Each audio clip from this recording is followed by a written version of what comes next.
how to fix Instagram white screen in less than 1 minute. So on this short video guys, I'm gonna show you how to fix this problem without any other app or third-party app or anything.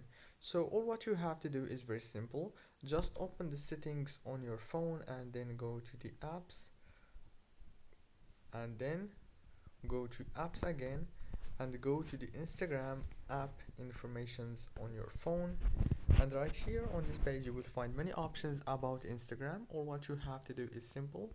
Click here on the power usage details, scroll down, click on this force stop option right here, and then go back, click here again on force stop, and the last thing you have to do is the most important one is click on the storage, and now click here on clear data and clear cache.